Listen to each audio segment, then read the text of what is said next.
সিংহভাগ মানুষই দেখা যায় ক্ষমতার পাওয়ার পরে তার হেডাম বেড়ে যায়, যে যখন বসে যায় চেয়ারে, উঠে যায় তখন গিয়ারে, তখন গিয়ার ঠিক থাকে না, কথাবার্তার ব্যালেন্স হারিয়ে ফেলে, চলনে বলনে কথনে অহংকারের বহিঃপ্রকাশ তখন দেখা যায়। ক্ষমতা পেয়ে অহংকারী হবেন না, কারণ ক্ষমতা এমন জিনিস, এটা এখন আছে, একটু পরে নাও থাকতে পারে, আজ আছে তো কাল নাও থাকতে পারে। আপনি ক্ষমতা পেয়েছেন বলে এর অপব্যবহার করবেন না, ক্ষমতার কারণে অহংকারী হয়ে উঠবেন না।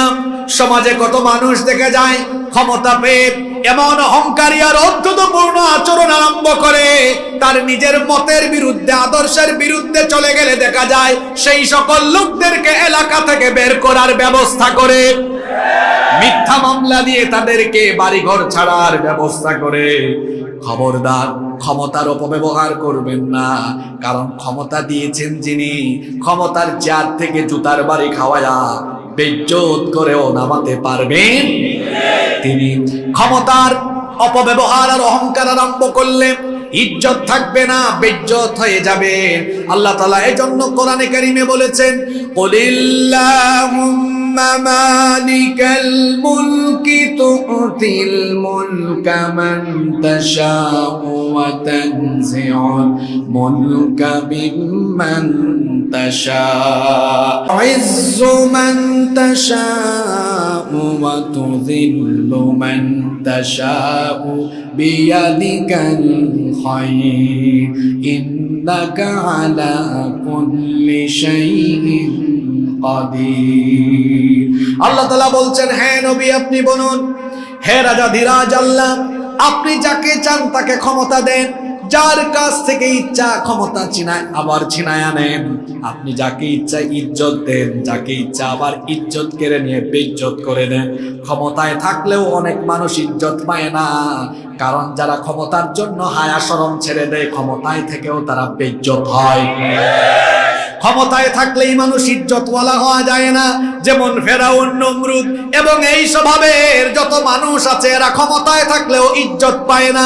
সামনে মানুষ ভয়েও তাদের আনুগত্য করলেও পিছনে গিয়ে তাদেরকে জুতার বাড়ি আর গালিগালাজ করে। আবার ক্ষমতা নাই এমন বহু মানুষ আছে যারা মানুষের সামনে পিছনে ইজ্জত পায়, সম্মান পায়। ক্ষমতার অপব্যবহার করলে আপনি বেইজ্জত হয়ে যাবেন, এটা আল্লাহ তাআলার একটা সুন্নত। এই দুনিয়াতে এমন বহু মানুষ আছে যারা ক্ষমতায় থেকে বেইজ্জত হয়েছে, যেমন আমেরিকার সাবেক প্রেসিডেন্ট বুশ, প্রেসিডেন্ট থাকাকালীন জুতার বাড়ি খেয়েছে। আমেরিকার দিকে তাকায় লাভ নাই, ক্ষমতার অপব্যবহার আর ক্ষমতায় থেকে ইসলামের বিরুদ্ধাচরণ করলে কিভাবে বেইজ্জত হওয়া লাগে, আমার দেশেও এর নজির আছে। টাকলা মুরাদ পাগলা বলে ইসলাম থাকবে না, ইসলাম তো এখনো আছে, তার মন্ত্রিত্ব তখনই চলে গেছে, পরে দলের নমিনেশন চলে গেছে, পরে ট্রাক নিয়ে দাঁড়িয়েছিল, তার আর তার বান্ধবীর ট্রাক, দুজনের ট্রাক রাস্তা থেকে খাদে পড়ে গিয়েছে। ক্ষমতার অপব্যবহার করবে যারা, টাকলা মুরাদের মতো চরম বেইজ্জতি বরণ করবে তারা। এটা আজ আছে তো কাল নাই, এখন আছে তো পরে নাই। ক্ষমতা পেলে যা মন চায় তা বলবেন না, যা মন চায় তা করবেন না, নইলে আপনাকে বেইজ্জতির সাথে জনগণের সামনে আপনার ইজ্জত সম্মান খোয়ানো লাগবে। আল্লাহ বুঝার তৌফিক দান করেন। রহমানের বান্দারা অহংকারী হয় না, তারা কি হয়? বিনয়ী হয়। জমিনে অহংকারের সাথে বিচরণ করো না। কিসের এত অহংকার? ইন্নাকা লান তাখরিকাল আরদ, নিশ্চয়ই তুমি অহংকারের সাথে জমিনে হেঁটে, অহংকারের সাথে জমিনে বিচরণ করে জমিনকে, মাটিকে ফাটিয়ে দিতে পারবে না। এমন কি অহংকারের সাথে চলাফেরা করে ওয়ালান তাবলুগাল জিবালা তুলা, অহংকারের সাথে জমিনে বিচরণ করে আকাশের উচ্চতায় তুমি পৌঁছে যেতে পারবে না। হাদিসে কুদসিতে আল্লাহ তাআলা বলেছেন, আল কিবরিয়া উরিদাই, অহংকার হলো আমার চাদর। যারা অহংকার করে তারা যেন আমার চাদর নিয়ে টানাটানি আরম্ভ করে। সুতরাং যারা অহংকারের মাধ্যমে আল্লাহর চাদর নিয়ে টানাটানি আরম্ভ করবে, এদেরকে ভয়াবহ শাস্তির সম্মুখীন যিনি করবেন, জুড়ে বলেন তিনি কি? মানুষ কখনো অহংকার করতে পারে না। অহংকার করা এটা মানুষের স্বভাবে পড়ে না। সাইয়েদনা লোকমান হাকিমের নামে আল্লাহ কোরআনে কারীমে একটা সূরা দিয়েছেন। তিনি তার সন্তানকে সুন্দর সুন্দর কিছু নসিহত করেছেন। তার সন্তানকে নসিহত করতে গিয়ে তিনি অহংকারের ব্যাপারে তার ছেলেকে সাবধান করে বলেছিলেন। আল্লাহ তাআলা তার মুখের কথা কোরআনে কারীমে সূরা লোকমানের ভেতরে তুলে দিয়েছেন। সাইয়েদনা লোকমান হাকিম তার ছেলেকে বলেছিলেন, ওয়ালা তুসাইর খাদ্দাকা লিন্নাস, বাবারে গাল বাঁকা করে তুচ্ছ তাচ্ছিল্য করে মানুষের সাথে কথা বলো না, অবজ্ঞা করে মানুষকে অবহেলা করে কথা বলো না। ওয়ালা তামশি ফিল আরদি মারাহা, জমিনে অধ্যত সহকারে অহংকারের সাথে বিচরণ করো না। ফা ইন্নাল্লাহা লা ইউহিব্বু কুল্লা মুখতালিন ফাখুর, কারণ নিশ্চয়ই আল্লাহ কোন দাম্ভিক অহংকারী ব্যক্তিকে পছন্দ করেন না। অহংকার করা এটা রহমানের বান্দাদের গুণ নয়। তাকিয়ে দেখুন আমার সমাজের দিকে, মানুষ কত ধরনের অহংকারের মধ্যে নিমজ্জিত। কেউ বা জ্ঞানের বড়াই করে জ্ঞানের অহংকার, কেউ বা বড়াই করে টাকা পয়সা সম্পদের অহংকার, কেউ বা আবার বড়াই করে ক্ষমতার অহংকার। কোনো কিছু নিয়ে মানুষ ক্ষমতার কোনো যোগ্যতাই রাখে না, কারণ মানুষের তো কোনো স্টেবিলিটি নেই, তার তো কোনো স্থায়িত্বই নাই। আপনি জ্ঞান পেয়ে কেন অহংকার করবেন? জ্ঞান তো আপনি আপনার কাছ থেকে পান নাই, বরং জ্ঞানের নিয়ামত যিনি আপনাকে দিয়েছেন, গলার আওয়াজ বড় করে সবাই বলেন তিনি কে? আল্লাহর তরফ থেকে জ্ঞান লাভ করলেন। সেই জ্ঞান পাওয়ার পরে অহংকারী হওয়া এটা তো আপনার জন্য শোভা পায় না। আপনি যদি জ্ঞান পাওয়ার পরে অহংকারী হয়ে যান, যিনি জ্ঞান দিয়েছেন, জ্ঞান কেড়ে নিয়ে আপনাকে মেধাশূন্য পাগল বানিয়ে দিতে আল্লাহ পারেন কি পারেন না? সমাজে এমন বহু জ্ঞানী মানুষকে আমরা দেখেছি, জ্ঞান পাওয়ার পরে অহংকারের কারণে আল্লাহ তাকে পাগল বানিয়ে দিয়েছেন। এমন পাগলও কিন্তু সমাজে দেখবেন আছে। সুতরাং জ্ঞানের নিয়ামত পাওয়ার পরে অহংকারী হওয়া যাবে না, বরং উপকারী জ্ঞানের জন্য আল্লাহর কাছে দোয়া করতে হয়। আল্লাহুম্মা ইন্নী আসআলুকা ইলমান নাফিআ, হে আল্লাহ আমাকে এমন ইলম দান করো, এমন জ্ঞান দাও যে জ্ঞানের মাধ্যমে উপকার পাওয়া যায়। এই জ্ঞান থেকে যেন আমি নিজে ফায়দা পাই, মানুষের জন্য ফায়দা পাই, এমন জ্ঞান দাও। জ্ঞানের বড়াই করা এটা মুমিন ব্যক্তির স্বভাব নয়। টাকা পয়সার অহংকারও করা যাবে না, কারণ সকাল বেলার টাকাওয়ালা পয়সাওয়ালাকে বিকেল বেলা রাস্তার ফকির যিনি বানিয়ে দিতে পারেন তিনি কি? এজন্য টাকা পয়সা আছে বলে আপনি অহংকার করবেন না। মুহূর্তে আল্লাহ চাইলে আপনাকে ফকির বানিয়ে দিতে পারেন। আর ক্ষমতা পাওয়ার পরেও অহংকার করা যাবে না, কারণ ক্ষমতা যিনি দিয়েছেন, ক্ষমতা কেড়ে নিয়ে আপনাকে আবার সাধারণ মানুষের কাতারে যিনি দাঁড় করিয়ে দিতে পারেন তিনি কি? তবে আমাদের সমাজের সিংহভাগ মানুষই দেখা যায় ক্ষমতার পাওয়ার পরে তার হেডাম বেড়ে যায়। যে যখন বসে যায় চেয়ারে, উঠে যায় তখন গিয়ারে, তখন গিয়ার ঠিক থাকে না, কথাবার্তার ব্যালেন্স হারিয়ে ফেলে, চলনে বলনে কথনে অহংকারের বহিঃপ্রকাশ তখন দেখা যায়। ক্ষমতা পেয়ে অহংকারী হবেন না, কারণ ক্ষমতা এমন জিনিস, এটা এখন আছে, একটু পরে নাও থাকতে পারে। আজ আছে তো কাল নাও থাকতে পারে। আপনি ক্ষমতা পেয়েছেন বলে এর অপব্যবহার করবেন না, ক্ষমতার কারণে অহংকারী হয়ে উঠবেন না। সমাজে কত মানুষ দেখা যায় ক্ষমতা পেয়ে এমন অহংকারী আর অদ্ভুতপূর্ণ আচরণ আরম্ভ করে, তার নিজের মতের বিরুদ্ধে, আদর্শের বিরুদ্ধে চলে গেলে দেখা যায় সেই সকল লোকদেরকে এলাকা থেকে বের করার ব্যবস্থা করে, মিথ্যা মামলা দিয়ে তাদেরকে বাড়িঘর ছাড়ার ব্যবস্থা করে। খবরদার, ক্ষমতার অপব্যবহার করবেন না, কারণ ক্ষমতা দিয়েছেন যিনি, ক্ষমতার চেয়ার থেকে জুতার বাড়ি খাওয়ায়া বেইজ্জত করেও নামাতে পারবেন তিনি। ক্ষমতার অপব্যবহার আর অহংকার আরম্ভ করলে ইজ্জত থাকবে না, বেইজ্জত হয়ে যাবে।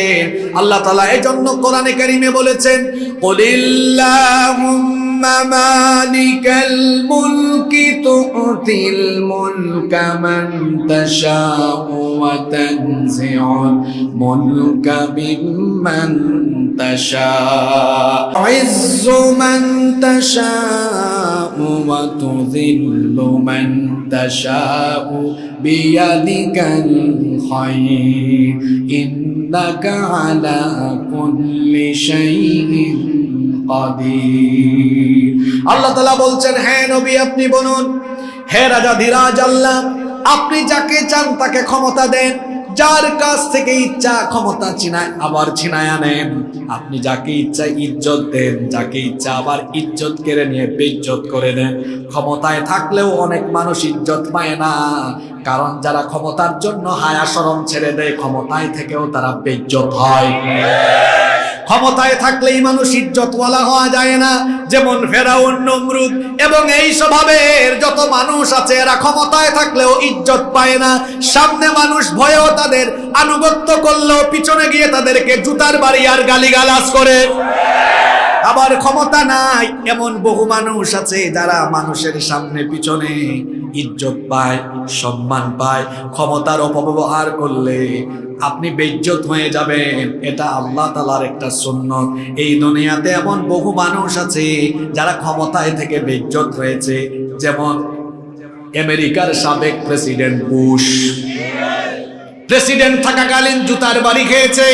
আমেরিকার দিকে তাকায় লাভ নাই, ক্ষমতার অপব্যবহার আর ক্ষমতায় থেকে ইসলামের বিরুদ্ধাচরণ করলে কিভাবে বেইজ্জত হওয়া লাগে, আমার দেশেও এর নজির আছে। টাকলা মুরাদ পাগলা বলে ইসলাম থাকবে না, ইসলাম তো এখনো আছে, তার মন্ত্রিত্ব তখনই চলে গেছে, পরে দলের নমিনেশন চলে গেছে, পরে ট্রাক নিয়ে দাঁড়িয়েছিল, তার আর তার বান্ধবীর ট্রাক, দুজনের ট্রাক রাস্তা থেকে খাদে পড়ে গিয়েছে।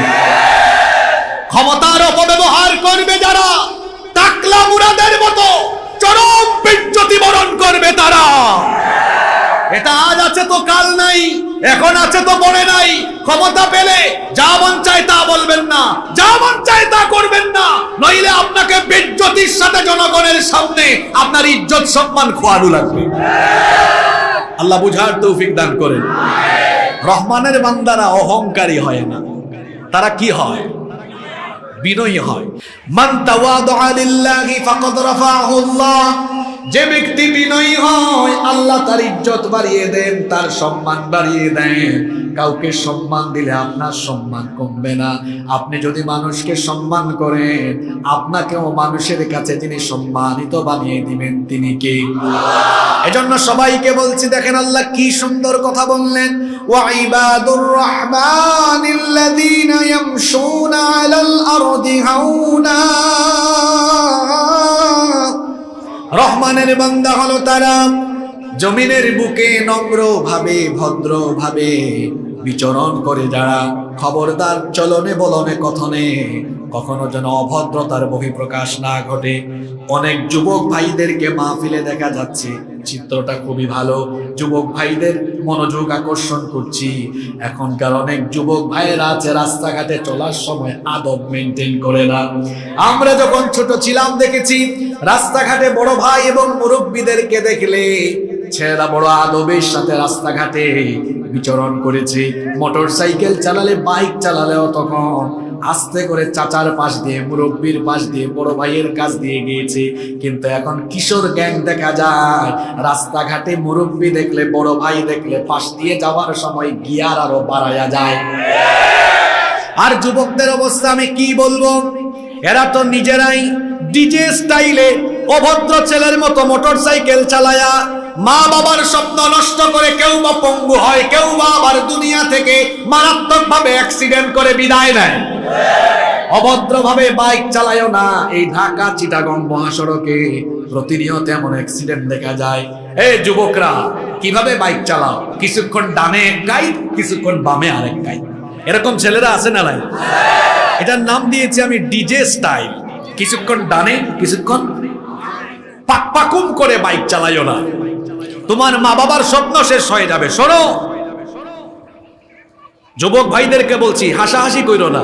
কত ছেলেদেরকে রাস্তাঘাটে দেখা যায়। ওই যে সেদিন আমি খুলনা থেকে বাগেরহাট যাচ্ছি, এক ছেলে আমাদেরকে ওভারটেক করে 2 সেকেন্ড যায় নাই, দেখলাম ট্রাক একটার ভেতরে ঢুকে মাথা একদিকে, পা একদিকে, মোটরসাইকেল একদিকে, হাত একদিকে। ইন্না লিল্লাহি ওয়া ইন্না ইলাইহি রাজিউন। এই পাকপাকুম করে ডানে কাইত বামে কাইত দিয়া মোটরসাইকেল চালায়ও না, 1 সেকেন্ডেই তুমি দুনিয়া থেকে বিদায় হয়ে যেতে পারো। আর বেঁচে থাকলে মোটরসাইকেল অ্যাক্সিডেন্ট বড় ঝুঁকিপূর্ণ, মারাত্মক, পঙ্গু হয়ে যাওয়ার সম্ভাবনা আছে। এই 4-5 দিন আগে এই কোম্পানিগঞ্জে একটা জায়গায় কি মিয়া বাড়ির দরজা, মিয়াজি বাড়ির দরজা, এক যুবক ছেলে, ইয়াং ছেলে দেখলাম, তার এক পা নাই। জিজ্ঞেস করলাম কি হয়েছে? ছেলেটার বয়স বেশি না, 20-21 বছর হবে। কয় হুজুর এই তো আমি অ্যাক্সিডেন্ট করে আমার একটা পা হারিয়ে ফেলেছি, একটা পা তার নাই। খবরদার অভদ্রতা বা অভদ্রের মতো রাস্তাঘাটে চলাফেরা করো না। গার্লস স্কুল বা মহিলা কলেজের সামনে যাওয়ার সময় মেয়েদের দিকে ইতরের মতো তাকিয়ে থাকো না। মেয়েদেরকে রাস্তাঘাটে দেখলে আদবের খেলাফ করে, চক্ষুকে সংযত না করে তাদের দিকে তাকিয়ে মেয়েদেরকে ডিস্টার্ব করো না। বরং রহমানের বান্দারা তার কথাবার্তায়, চলাফেরায়, আচার আচরণে মুগ্ধতা ছড়াবে, আলো ছড়াবে, চারিত্রিক সৌন্দর্যের বহিঃপ্রকাশ ঘটবে। তারা নম্র হবে, ভদ্র হবে, বিনয়ী হবে। এই গুণে আমরা গুণান্বিত হতে পারবো তো? আল্লাহ আমাদেরকে এই গুণে গুণান্বিত করে দাও, বলেন আমিন। এরপরে 2 নম্বরে আল্লাহ বলেছেন রহমানের বান্দাদের গুণ হলো তারা উগ্র হয় না, বদমেজাজি হয় না, তারা কারো সাথে তর্ক করে না, কারো সাথে বেহুদা কথাবার্তা বলে সময় নষ্ট করে না, মন্দের জবাব মন্দ দিয়ে দেয় না, গালির জবাবে গালিও দেয় না, অজ্ঞ কোনো মানুষের সাথে কথাবার্তা বলে টাইম পাস করে না। বরং জাহেলদের সামনে তারা পড়ে গেলে তারা কি করে? আল্লাহ তাআলা বলছেন ওয়া ইযা খাতাবাহুমুল জাহিলুনা ক্বালু সালামা। রহমানের বান্দা হলো তারা অজ্ঞদের সাথে তর্ক না করে জাহেলদেরকে সালাম দেয় যারা। এটা কত বড় গুণ জানেন? এটা আমাদের বেশিরভাগের মধ্যে নেই। আপনাকে এক ভাই গালিগালাজ করে, এটা আপনি জানেন, কেউ আপনাকে বলেছে বা বিশ্বস্ত সূত্রে জেনেছেন, সে আপনাকে খুব গালিগালাজ করে। দাগন ভুইয়া বাজারে যদি আগামীকাল জুমাবারে তাকে পান, তা আপনি তো এমন মানুষ বলবেন, এই তুই নাকি আমারে গালিগালাজ করস, আজকে তোরে সাইজ করে ফেলবো। গালির জবাবে গালি হয় না। রহমানের বান্দা আপনি কি বলবেন জানেন? তার সাক্ষাৎ হয়েছে, তাকে সামনে পেয়েছেন, তাকে সামনে পেলে আপনি আগে সালাম দিয়ে বলবেন, ভাইজান আসেন না রেস্টুরেন্টে একটু চা খাই, চা খাওয়াইয়া বিল আপনি দিবেন, সুন্দর আচরণ করবেন। সে ভেতরে ভেতরে লজ্জায় মরে যাবে, কাকে গালিগালাজ করি, কাকে নিয়ে আজে বাজে কথা বলি, সে তো ফেরেশতার মতো মানুষ। ঠিক তো কইলেন, কিন্তু এই গুণ কয়জনের ভেতরে আছে? মহিলাদের, বেশিরভাগ নারীদের ভেতরে এই গুণ নাই, কারণ নারীরা বেশি বেশি ঝগড়া করতে চায়। কোনো মহিলা যদি কোনো মহিলাকে গালি একটা দেয় হাজবেন্ডকে, তখন ওই স্ত্রী, ওই নারী বলে, তুমি একটু দাঁড়াও তো, আমি তারে গিয়ে একদম মজাটা বুঝাই দিয়ে আসি। গালি দিলে একটা, ফেরত দেয় 20টা। এরকম আছে না নাই? এটা কি আল্লাহর নবীর উম্মতের স্বভাব হতে পারে? আমার নবীর চরিত্র শোনেন। কাফিররা নবীজিকে পাগল বলেছে, কোনদিন নবীজি কাফিরদেরকে পাগল বললেন না। কাফিররা নবীজিকে কাহিন বলেছে, গণক বলেছে, নবীজি তাদেরকে পাল্টা কোনো গালি দিলেন না। কাফির মুশরিকরা নবীজিকে জাদুকর বলেছে, মিথ্যাবাদী বলেছে, মাজনুন বলেছে। আল্লাহর নবী কোনোদিনও কাফিরদেরকে পাল্টা কোনো জবাব মন্দের মাধ্যমে দেন নাই, কারণ নবীজিকে নিষেধ যিনি করে দিয়েছেন তিনি কে? মন্দের জবাব কি করে দিতে হয় আল্লাহ তার রাসূলকে শিখিয়ে দিলেন।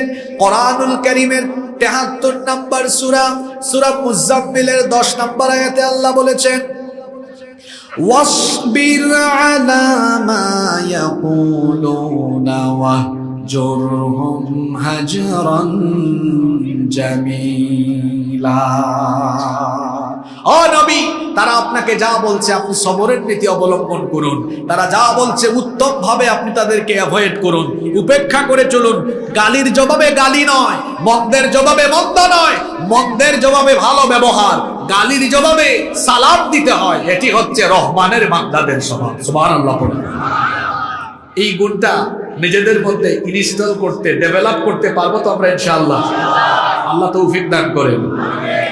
এরপরে 3 নম্বর গুণ, রহমানের বান্দারা তো দিনের বেলা ভদ্র হয়ে, নম্র হয়ে, বিনয়ী হয়ে চলাফেরা করে, গালির জবাবে, মন্দের জবাবে মন্দ আচরণ করে না। যখন সূর্য ডুবে গেল, রাত যখন হয়ে গেল, সন্ধ্যা যখন হয়ে গেল, রাতের বেলা রহমানের বান্দারা কি করবে? দেখুন আমরা রাতের বেলা কি করি। আমার অনেক যুবক ভাইয়েরা আছে রাত 2টা 3টা পর্যন্ত ফেসবুকে পড়ে থাকে, ওয়েব সিরিজ দেখে, থ্রিলার দেখে, মুভি দেখে, কেউ বা আবার পাবজি খেলে, বিভিন্ন গেমস আছে না নাই, কেউ বা আবার রাত জেগে আর্জেন্টিনা ব্রাজিলের খেলা দেখে, রিয়াল মাদ্রিদ বার্সেলোনার খেলা দেখে, কেউ বা আবার গভীর রাত পর্যন্ত ব্যাডমিন্টন খেলে। রহমানের বান্দারা খেলাধুলায় মত্ত থেকে গাজার আসরে, মদের আসরে, ক্যাসিনোর আসরে খেলাধুলা করে, নাটক সিনেমা দেখে রাত কাটায় না। তাহলে রহমানের বান্দারা কেমনে রাত কাটায়? আল্লাহ তাআলা এবার বলছেন, ওয়াল্লাযীনা ইয়াবিতুনা লিরাব্বিহিম সুজ্জাদান ওয়া কিয়ামা। রহমানের বান্দা হলো তারা রাতের বেলা তাহাজ্জুদের নামাজে দাঁড়িয়ে আল্লাহকে রুকু আর সাজদা করে রাত কাটায় যারা, রহমানের বান্দা হলো তারা। আপনাদের মনোযোগ কি আমার দিকে আছে না অন্যদিকে চলে গেছে? রহমানের বান্দারা রুকু দিয়ে, সাজদা দিয়ে রাত কাটায়। জোরে বলেন তো, কি দিয়ে রাত কাটায়? আরো জোরে বলেন। রুকু সাজদা দিয়ে রাত কাটায়। আমাদের তো রাত রুকু সাজদায় যায় না, তামাশায় যায়, খেলাধুলায় যায়, ইন্টারনেট ব্যবহার করে করে, থ্রিলার দেখে, ওয়েব সিরিজ দেখে দেখে, নাটক সিনেমা দেখে দেখে আমাদের রাত চলে যায়। আর কেউ আছে ঘুমাইতে ঘুমাইতে রাত কাটায় ফেলে, সকালবেলা ঘুমের থেকে উঠলে গাল ফুলে যায়। আমরা ঘুমাতে ঘুমাতে গাল ফুলে যায়, আর আল্লাহর নবী রাতের বেলা তাহাজ্জুদে দাঁড়িয়ে থাকতে থাকতে তার পা ফুলে যায়। আল্লাহু আকবার। আমাদের মা আম্মা জানা আয়েশা রাদিয়াল্লাহু আনহা বলেছেন, কানা ইয়াকুমু মিনাল লাইলি হাত্তা তানফাতারা কাদামা।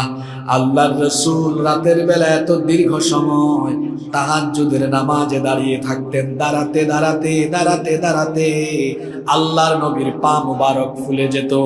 আমার আপনার রাতের বেলা মোবাইল দেখতে দেখতে চক্ষু ফুলে যায়, কেউ আবার ঘুমাতে ঘুমাতে শরীর ফুলে যায়, গাল ফুলে যায়। আর আল্লাহর নবী রাতের বেলা তাহাজ্জুদ আদায় করতে করতে করতে করতে পা ফুলে যায়। তাহাজ্জুদের নামাজ হলো আল্লাহর প্রিয় বান্দাদের, নেককার এবং বুজুর্গ ব্যক্তিদের সিক্রেট আমল। এজন্য আল্লাহর নবী বলেছেন, আলাইকুম বিকিয়ামিল লাইল। রাতের নামাজ, তাহাজ্জুদের নামাজকে তোমরা তোমাদের আমল বানিয়ে নাও। ফা ইন্নাহু দাব্বুস সালিহিনা মান ক্বাবলাকুম। কারণ এটা ছিল তোমাদের পূর্ববর্তী সকল নেককার ব্যক্তিদের আমল। যদি এই আমল নিজের মধ্যে ডেভেলপ করতে পারো, আল্লাহর নবী বললেন, ওয়া হুয়া কুরবাতুন ইলা রাব্বিকুম। এই আমল তোমাকে তোমার রবের নিকটবর্তী নৈকট্যশীল বান্দা বানিয়ে দিবে। রাতের আধারে যারা সিজদাতে রয়, দু চোখের অশ্রুতে নদী যেন বয়। রাতের আধারে যারা সিজদাতে রয়, দু চোখের অশ্রুতে নদী যেন বয়। ছলনার হাত ছানি যতই আসুক, পেছনে ফিরেও তাকায় না, পেছনে ফিরেও তাকায় না। যাদের হৃদয়ে আছে আল্লাহর ভয়, তারা কবু পথ ভুলে যায় না। আল্লাহর প্রেম ছাড়া এই দুনিয়ায় কারো কাছে কোনো কিছু চায় না, কারো কাছে কোনো কিছু চায় না। রহমানের বান্দারা আজে বাজে কাজ করে রাত কাটায় না। আহারে, আমার ছাত্র যুবক তরুণ ভাইদের আজ বেশিরভাগ রাতের বেলা মোবাইলের অপব্যবহারে তারা লিপ্ত রয়েছে। গার্লফ্রেন্ডের সাথে কথা বলে বলে রাত কাটাইবে। কি ভদ্র ছেলে পেলে ঠিক বলে সমর্থন দিয়েছে।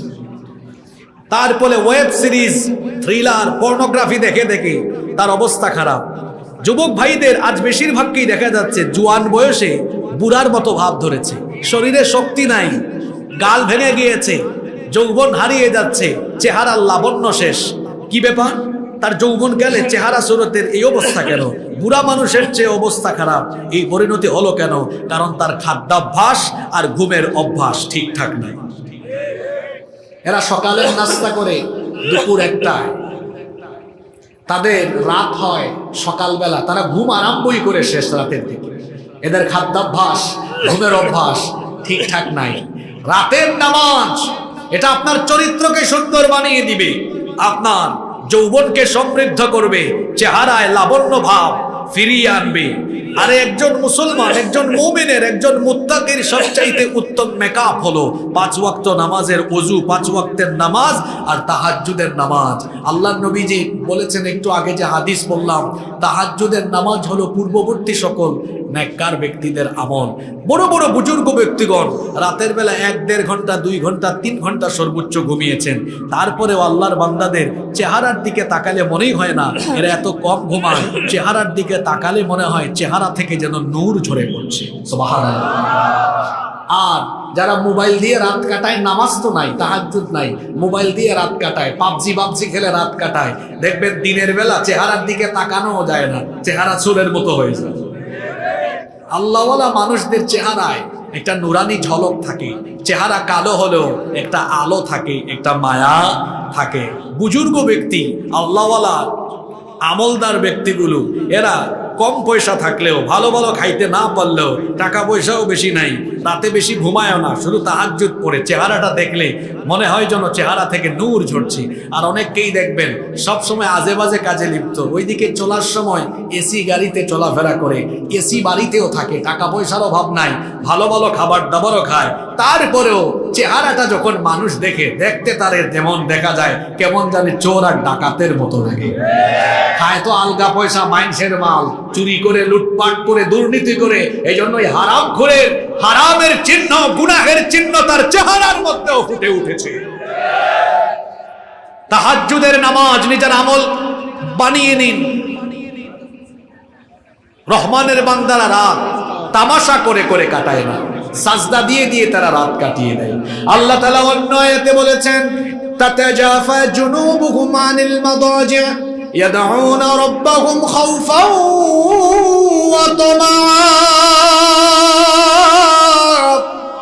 রাতের বেলা বিছানা থেকে তাদের পিঠ আলাদা হয়ে যায়, ভয় এবং আশার সাথে আল্লাহকে তারা ডাকতে থাকে।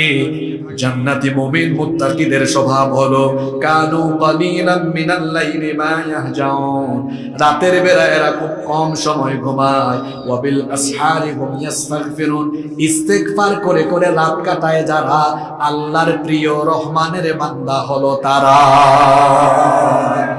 রাতের বেলা তাহাজ্জুদ আর কি পড়বেন? আপনার তো 5 ওয়াক্ত নামাজেরও খবর নেই। প্যান্ডেলে তো জায়গা হয় না ওয়াজ মাহফিলে, তাফসিরুল কোরআন মাহফিলে, কিন্তু এশার নামাজে, ফজরের নামাজে যে এলাকায় মাহফিলের আয়োজন হয়, মাঝে মাঝে কোনো কোনো এলাকায় এটাও দেখা যায় রাত 12টা-1টা পর্যন্ত সবাই মাহফিলে হাজির। সকালবেলা মাহফিলের স্বেচ্ছাসেবকরাও ফজরের জামাতে হাজির। ইসলামের সবচেয়ে বড় ইবাদত ওয়াজ না নামাজ? জোরে বলেন। আহা, আপনি যেন আল্লাহকে সাজদা দেন, আল্লাহ 5 ওয়াক্ত নামাজ দিলেন, একটা সাজদাও দেন না প্রত্যেক দিন। ইবলিস আল্লাহকে সাজদা দেয় নাই কয়টা? পুরুষ মানুষের মতো জবাব দেন, ইবলিস আল্লাহকে সাজদা দেয় নাই কয়টা? একটা না দিয়ে কি হয়েছে? শয়তান হয়েছে, মারদুদ হয়েছে, মালউন হয়েছে, কাফির হয়েছে। এজন্য আল্লাহ বলেছেন, ওয়া ইয কুলনা লিল মালাইকাতি ইসজুদু লিআদামা ফাসাজাদু ইল্লা ইবলিস আবা ওয়াস্তাকবারা ওয়া কানা মিনাল কাফিরিন। স্মরণ করো যখন ফেরেশতাদেরকে বলা হয়েছিল আদমকে সাজদা দাও, ইবলিস ছাড়া সবাই সাজদা দিয়েছে। ইবলিস আল্লাহর হুকুম অমান্য করে, অগ্রাহ্য করে, অহংকারের সাথে এই আদেশ অমান্য করার কারণে কানা মিনাল কাফিরিন, সে কাফির হয়ে গেল। ইবলিস একটা সাজদা না দিয়ে কাফের হয়ে গেল। আর আপনি প্রত্যেকদিন 5 ওয়াক্ত এতগুলা সাজদা নামাজের ভেতরে একটাও দেন না। ইবলিস একটা সাজদা না দিয়ে কাফের হয়ে গেল, আর আপনি প্রতিদিন আল্লাহকে সাজদা দেন না। আপনি কোন জায়গায় আছেন নিজের বিবেককে প্রশ্ন করেন। অনেকে বলে হুজুর আমি জায়গা মতোই আছি, আমি খুব ব্যস্ত মানুষ, তো নামাজ ঠিক মতো পড়তে পারি না। ইমান ঠিক আছে, ইমান থাকলে তো ইমান ঠিক থাকবে, আপনার ইমানই তো না, এটা ঠিক থাকে আবার কেমনে? নবীজি বলেছেন যার মধ্যে নামাজ নাই তার মধ্যে ইমানই, আপনার ইমান থাকলে না এটা ঠিক থাকবে। আল্লাহর নবী বলেছেন মান তারাকাস সালাতা মুতাআম্মিদান ফাকাদ কাফারা জিহারান, যে ব্যক্তি ইচ্ছা করে নামাজ ছেড়ে দেয় সে সরাসরি আল্লাহর সাথে কুফরি করে, জান্নাতের গন্ধ পাবেন না যদি নামাজ আপনার ঠিকঠাক না থাকে। এজন্য আল্লাহকে সাজদা দেন। আল্লাহর নবী বলেছেন আকরাবু মা ইয়াকুনু বিহিল আবদু মির রাব্বিহি ওয়া হুয়া সাজিদুন, বান্দা যখন আল্লাহকে সাজদা দেয় তখন বান্দা আল্লাহর একেবারে কাছাকাছি চলে যায়। আল্লাহর কাছাকাছি হতে হলে, আল্লাহর প্রিয় হতে হলে সাজদা দেওয়া লাগবে। 5 ওয়াক্তের সাজদা ঠিক করে আল্লাহর প্রিয় বান্দা হতে হলে আপনাকে তাহাজ্জুদের আমল নিজের মধ্যে ডেভেলপ করতে হবে। আল্লাহ তাআলা এই গুণে আমাদেরকে গুণান্বিত হওয়ার তৌফিক দান করেন। সবাই বলেন আমিন। কয়টা গুণের কথা বলেছি? এটা কি দেখেন আপনারা? এটা জীবনে দেখেন নাই? কয়টা গুণের কথা বলেছি? কয়টার কথা বলেছি? বলে ফেলছি কয়টা? জোরে বলেন, আরো জোরে বলেন। 3টা। কয়টা বলেছি? একটু পরে পড়া আদায় করবো কিন্তু। নাম্বার 4, 4 নাম্বার, রহমানের বান্দা হলো তারা ইবাদত গুজার হওয়ার পরেও অহংকারী হয় না যারা। আমাদের সমাজে এমন বহু মানুষ আছে ইবাদত গুজারি হয়ে যাওয়ার পরে তার মনের মধ্যে অহংকার চলে আসে। 5 ওয়াক্ত নামাজ ঠিক আছে, তাহাজ্জুদ ঠিক আছে, হাজী সাহেব হজও করে ফেলেছেন, যাকাতও দেন, রমজান মাসেও রোজা রাখেন, মনে মনে ভাবেন আমার জান্নাত আর কে ঠেকায়, আমি এত আমলদার মানুষ। আল্লাহ তাআলা সূরা ফুরকানের মধ্যে বলেছেন রহমানের বান্দার বৈশিষ্ট্য হলো ইবাদত গুজারি হওয়ার পরেও তার মনের মধ্যে অহংকার আসে না, বরং ইবাদত গুজার হওয়ার পরেও আল্লাহর জাহান্নামের আযাব থেকে বাঁচার জন্য আল্লাহর কাছে তারা দোয়া করে। কারণ তারা ভালো করেই জানে ইবাদত দিয়ে আমল দিয়েই শুধু জান্নাত পাওয়া যায় না, বরং জান্নাত পাওয়ার জন্য ইবাদতের সাথে আল্লাহর রহমেরও দরকার আছে না নাই? এজন্য তারা আল্লাহর কাছে দোয়া করে ওয়াল্লাযীনা ইয়াকুলুনা রাব্বানা সরিফ আন্না আযাবা জাহান্নামা ইন্না আযাবাহা কানা গরামা ইন্নাহা সাআত মুস্তাকাররান ওয়া মুকামা। আল্লাহ তাআলা বলছেন রহমানের বান্দা হলো তারা ইবাদত গুজারি হওয়ার পরেও আল্লাহর জাহান্নামের আযাবের ভয়ে, জাহান্নামের সর্বনাশা আযাব থেকে আল্লাহর কাছে পানাহ চায় যারা। আল্লাহর প্রিয় রহমানের বান্দা হলো তারা। শুধুমাত্র আমল দিয়ে কিয়ামতের দিন জান্নাতে যাওয়া যাবে না, আমলের সাথে আল্লাহর দয়ারও দরকার আছে না নাই? আল্লাহর দয়া না থাকলে জান্নাত পাওয়া যাবে না। এজন্য নবীজি বলেছেন মান্নু কিসা উযদিবা, যার কাছ থেকে কিয়ামতের দিন হিসাব নিকাশ চাওয়া হবে সেই ব্যক্তি আটকে যাবে, ধরা খাবে, সেই ব্যক্তি জাহান্নামে যাওয়া লাগবে। কিয়ামতের দিন আল্লাহ যদি কারো কাছ থেকে সহজ হিসাব নিতে চান, আল্লাহ তাআলা বান্দার হাতে থাকা আমল নামা দেখবে, কিন্তু যাচাই বাছাই না করে আল্লাহ তাকে দয়া করে জান্নাত দিয়ে দিবে। এজন্য আল্লাহর নবী নিজেই দোয়া করতেন আল্লাহুম্মা হাসিবনি হিসাবান ইয়াসীরা, হে আল্লাহ আমার কাছ থেকে তুমি সহজ করে হিসাব নিও। যে নবীর জীবনে গুনাহের কোনো দাগ নাই, গুনাহের কোনো ছিটা ফোঁটাও নাই, জন্ম থেকে নিয়ে ওফাত পর্যন্ত নবুয়তের আগেও মাসুম, নবুয়তের পরেও মাসুম, সেই নবী আল্লাহর কাছ থেকে সহজ হিসাবের জন্য দোয়া করেন। এবং কি ফজর এবং মাগরিবের নামাজের ফরজের পরে 7 বার আল্লাহর কাছে তিনি জাহান্নামের আযাব থেকে পানাহ চাইতেন, দোয়া করতেন আল্লাহুম্মা আজরিনি মিনান নার, আল্লাহুম্মা আজরিনি মিনান নার। তো যেই নবীর জন্য জান্নাত অবধারিত সেই নবী সহজ হিসাবের জন্য জান্নাত জাহান্নামের আগুন থেকে বাঁচার জন্য দোয়া করতেন। উম্মত হিসাবে আমাদেরকেও আরো বেশি দোয়া করার দরকার আছে না নাই? এজন্য আল্লাহ বলছেন রহমানের বান্দা হলো তারা জাহান্নামের আযাব থেকে আল্লাহর কাছে পানাহ চায় যারা। রহমানের বান্দাদের 5 নাম্বার স্বভাব হলো, রহমানের বান্দা হলো তারা কৃপণতা এবং অপব্যয় করে না যারা। রহমানের বান্দারা কিপটা হয় না। আমাদের সমাজের মধ্যে কৃপণ মানুষ আছে না নাই? অনেক মানুষ আছে না কৃপণ, আল্লাহ তাকে অনেক টাকা পয়সা দিয়েছেন, এরপরেও ছেঁড়া কাপড় চোপড় গায়ে দেয়, ছেঁড়া কাপড় চোপড় গায়ে দিয়ে হাঁটে। টাকা পয়সা আছে কিন্তু বাজার থেকে ভালো মাছ ভালো শাকসবজি কিনে আনবে না, ভালো খাবে না, টাকা পয়সা জমায়ে রাখবে। যারা কৃপণতা করে টাকা পয়সা জমিয়ে রাখে, নিজের স্বাস্থ্যকেও নিজের শরীরকেও যারা ভালো কিছু দেয় না, শরীরের হক আদায় করে না, এই কিপটামি করে জমিয়ে রাখা সম্পদগুলো আবার শেষ বয়সে স্বাস্থ্য রক্ষায় শরীর রক্ষায় সব শেষ হয়ে যাবে, কোনো ফায়দা হবে না। এজন্য আল্লাহ যেটা দিয়েছেন আপনি আল্লাহর নেয়ামতের বহিঃপ্রকাশ ঘটান। আল্লাহ তাআলা টাকা পয়সা দিয়েছেন, যতটুকু আছে ততটুকুর আলোকে আপনি এমন ভাবে চলাফেরা করেন যাতে আল্লাহর নেয়ামতের বহিঃপ্রকাশ ঘটে, যে আল্লাহ আমাকে দিয়েছেন, আল্লাহর নেয়ামত আমি ভোগ করছি। কৃপণতা করা যাবে না, আবার অপব্যয়ও করা যাবে না। আপনাকে আল্লাহ টাকা পয়সা দিয়েছেন বলে নাচের আসরে গানের আসরে টাকা একটু আসে বলেই বাড়িতে ওয়াইফাই লাগাইয়া আজে বাজে জিনিস দেখতে পারবেন না, কারণ আপনি তো আল্লাহর বান্দা, আল্লাহর আনুগত্য আপনার মধ্যে থাকবে। টাকা পয়সা আছে বলে হারাম কাজে বাজে কাজে আপনি পয়সা খরচ করতে পারেন না, কারণ রহমানের বান্দারা কৃপণও হয় না, তারা অপব্যয়কারীও হয় না। তাহলে রহমানের বান্দারা কি হয়? আল্লাহ তাআলা বলছেন ওয়াল্লাযীনা ইযা আনফাকু লাম ইয়াকতুরু ওয়া লাম ইউসরিফু ওয়া কানা বাইনা যালিকা কাওয়ামা। আল্লাহ তাআলা বলছেন আল্লাযীনা ইযা আনফাকু লাম ইউসরিফু ওয়া লাম ইয়াকতুরু ওয়া কানা বাইনা যালিকা কাওয়ামা। রহমানের বান্দা হলো তারা খরচ করার সময় কৃপণতা এবং অপব্যয় করে না যারা।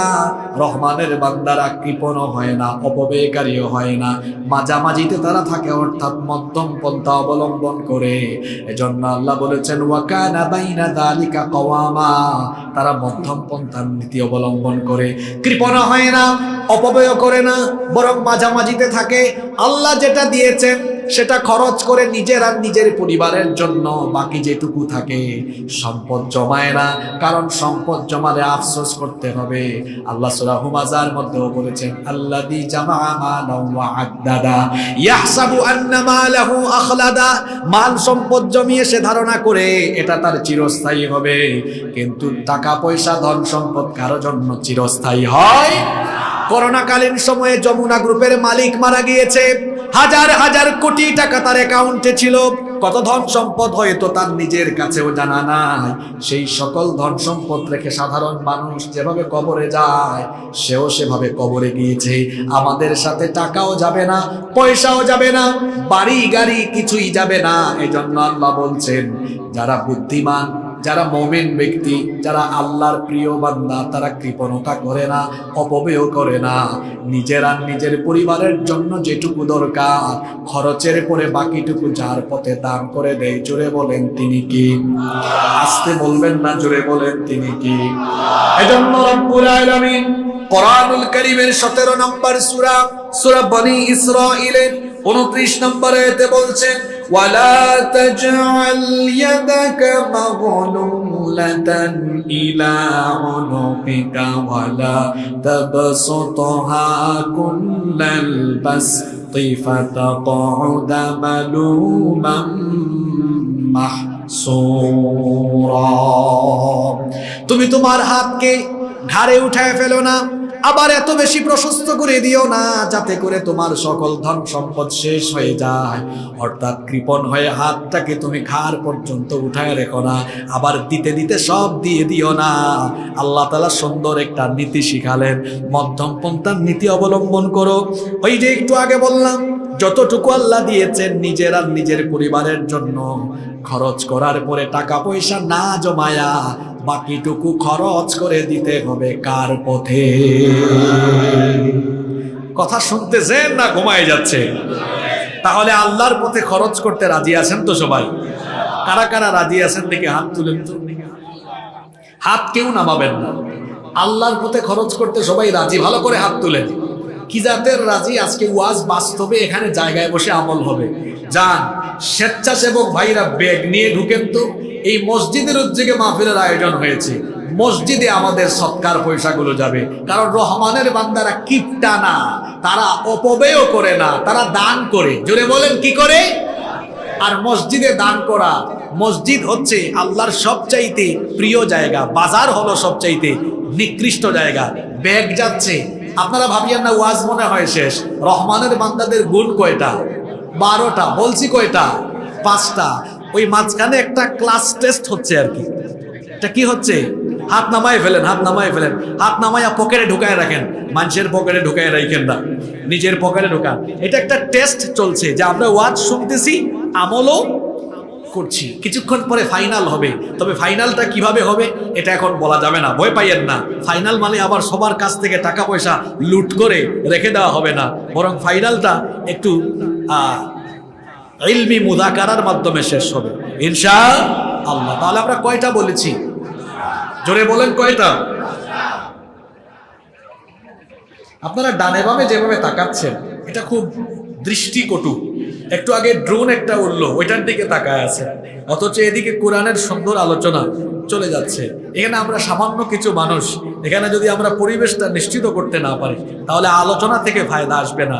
এটা কি আমি যতগুলো কথা শুরু থেকে বলছি আমার বাপদাদার কোনো কথা বলছি? কোরআন শোনার তো একটা আদব আছে। ওয়াইদা কুরিআল কুরআনু ফাসতামিউ লাহু ওয়া আনসিতু লাআল্লাকুম তুরহামুন। যখন কোরআন থেকে আলোচনা হবে তখন মনোযোগের সাথে শুনতে হবে, আর ওয়া আনসিতু চুপচাপ হয়ে যেতে হবে। কথা চলছে কার? জোরে বলেন। তো আল্লাহর কথা চললে বান্দার কথার কি কোনো দাম আছে? আর তাহলে আমরা কেউ কথা বলবো না। নাগন ভূঁইয়ার মানুষ আমরা সবাই অত্যন্ত নম্র ভদ্র বিনয়ী মানুষ, আমরা সেটার বহিঃপ্রকাশ আজকে এখানে ঘটিয়ে দিব। বলেন ইনশাআল্লাহ। কয়টা বলে ফেলেছি? 5টা। রহমানের বান্দা হলো তারা দানশীল যারা। নাম্বার 6, মনোযোগ আছে তো সবার? খুব গুরুত্বপূর্ণ পয়েন্ট আবার শুরু হচ্ছে। 6 নম্বরে হলো রহমানের বান্দা যারা আল্লাহর সাথে কাউকে শরীক করে না তারা।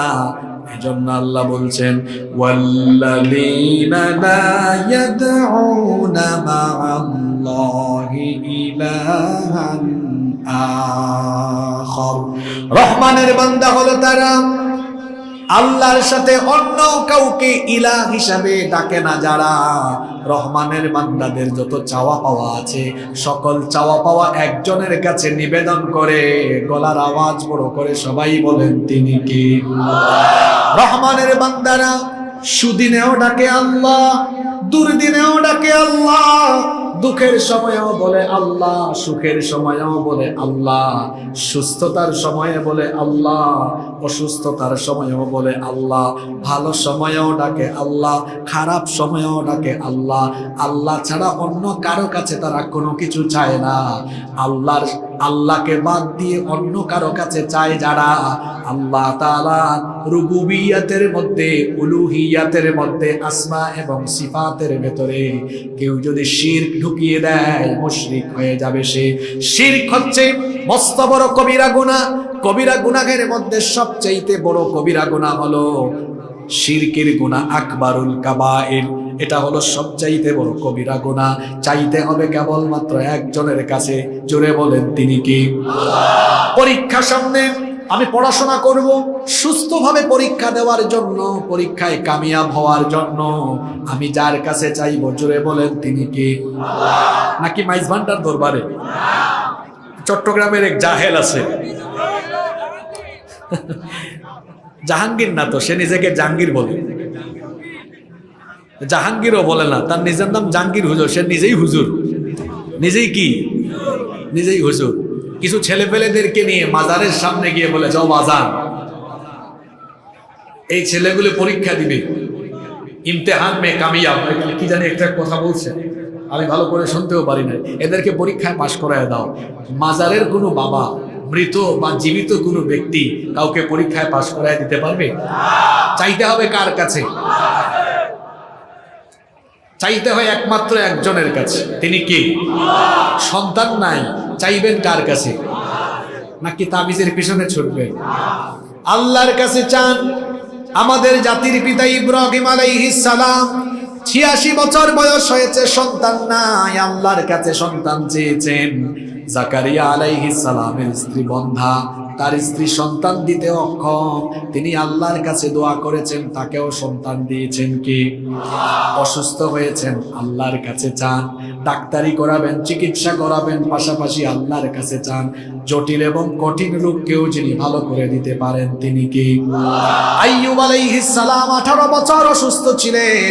18 বছরের এই কঠিন রোগে শোকে ভোগার পরে আল্লাহর কাছে তিনি যখন দোয়া করেছেন, সুস্থ করে দিয়েছেন কে? সব সময় আল্লাহর কাছে যাইতে হবে। এজন্য আল্লাহ বলেছেন, রহমানের বান্দা হলো তারা আল্লাহর সাথে অন্য কাউকে শরীক করে না যারা। 7 নাম্বার হলো রহমানের বান্দা হলো তারা অন্যায় ভাবে মানুষকে খুন করে না যারা।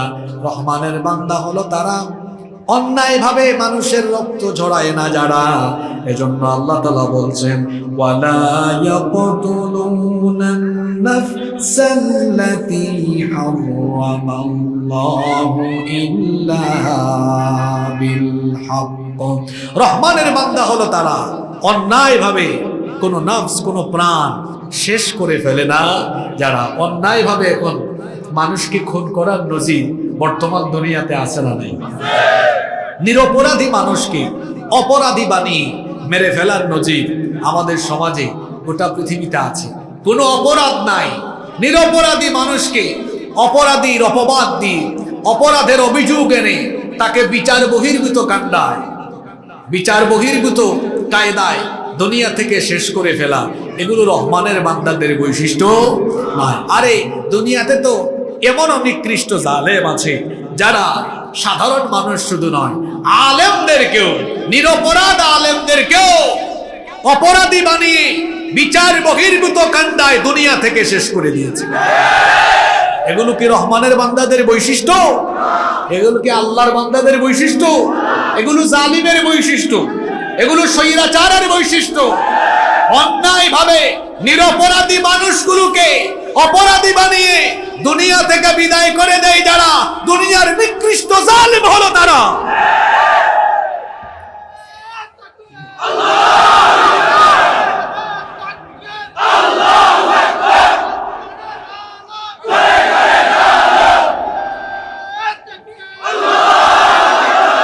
দুনিয়াতে অপরাধীকে, দুনিয়াতে নিরপরাধীকে অপরাধী বানায়া মেরে ফেলার সুযোগ আছে, বিচারের নামে অবিচারের সুযোগ আছে, কিন্তু কিয়ামতের দিন সেটা আর হবে।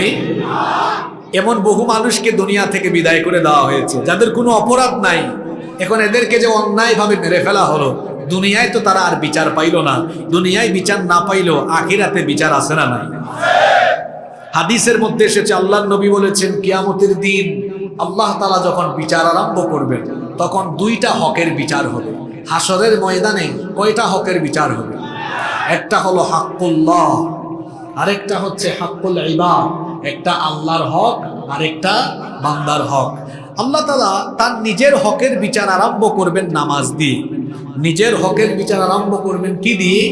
নামাজ। আল্লাহর হকের বিচার শেষ হয়ে যাওয়ার পর শুরু হবে বান্দার হকের বিচার। আর বান্দার হকের বিচার আরম্ভ হবে যারা অন্যায়ভাবে মানুষের রক্ত ঝরিয়েছে কিংবা অন্যায়ভাবে নিরপরাধ মানুষকে মেরে ফেলেছে, সেই রক্তপাতের বিচার হবে।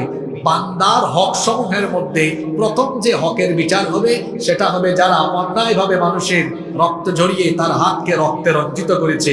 কিয়ামতের দিন তারা আল্লাহর কাছে জবাবদিহিতার কাঠগড়ায় দাঁড় হতে হবে। সুতরাং দুনিয়াতে বিচার হয় নাই তো কি হয়েছে? দুনিয়াতে আপনার পাওয়ার আছে, ক্ষমতা আছে বলে আপনি জোর করে, প্রেসার ক্রিয়েট করে ভালো মানুষকে খারাপ বানায়া, নিরপরাধীকে অপরাধী বানায়া আপনি মেরে ফেলতে পারবেন, কিন্তু কিয়ামতের দিন কারো কোনো ক্ষমতা চলবে না। রহমানের বান্দারা অন্যায় ভাবে মানুষের রক্ত ঝরায় না। আরে আমার সমাজেই তো কত জালিম আছে যারা অন্যায়ভাবে মানুষের রক্ত ঝরায়, অন্যায়ভাবে মানুষকে কষ্ট দেয়। খবরদার, সাবধান হয়ে যান, অন্যায়ভাবে মানুষকে কষ্ট দিয়েন না। বান্দার হক এটা বড় গুরুত্বপূর্ণ বিষয়। আল্লাহর হক নষ্ট করলে তাওবা কইরা আল্লাহর কাছ থেকে মাফ নিয়ে নেওয়া যায়, কিন্তু বান্দার হক নষ্ট কইরা আল্লাহর কাছে তওবা কইরাও মাফ নেওয়া যায় না। বান্দার হক বান্দাকে ফিরাইয়া দিবেন না যতক্ষণ, অথবা সংশ্লিষ্ট ব্যক্তির কাছে মাফ নিতে পারবেন না যতক্ষণ, আল্লাহও আপনাকে মাফ করবেন না ততক্ষণ। আল্লাহ আমাদেরকে বুঝার তৌফিক দান করেন। এরপরে 8 নাম্বার, রহমানের বান্দারা চরিত্রবান হয়, জিনার ধারে কাছেও যায় না। এজন্য আল্লাহ তাআলা বলছেন ওয়ালা ইয়াজনুনা ওয়া মান ইয়াফআল যালিকা ইয়ালকা আসামা। রহমানের বান্দা যারা জিনা করে না তারা, যুবক ভাইদেরকে বলছি বিবাহ বহির্ভূত হারাম রিলেশনে নিজেকে সম্পৃক্ত করো না। যারা ছাত্র পড়াশোনা করো তাদেরকে বলছি পড়াশোনাকালীন সময়ে ছাত্র জীবনে মেয়েদের ফিতনায় পড়ো না। ছাত্র জীবনে যদি মেয়েদের ফিতনায় পড়ে যাও তোমার কেরিয়ার ধ্বংস হয়ে যাবে, চরিত্রও নষ্ট হয়ে যাবে, দুনিয়াও ধ্বংস হবে, আখিরাতও ধ্বংস হবে।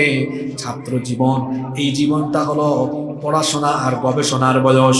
পড়ার টেবিলে মনোযোগী হও, ক্লাসে মনোযোগী হও, তাহলে কেরিয়ার সুন্দর হবে। আজান হলে পরে নামাজে দৌড়াও, চরিত্র ভালো হবে।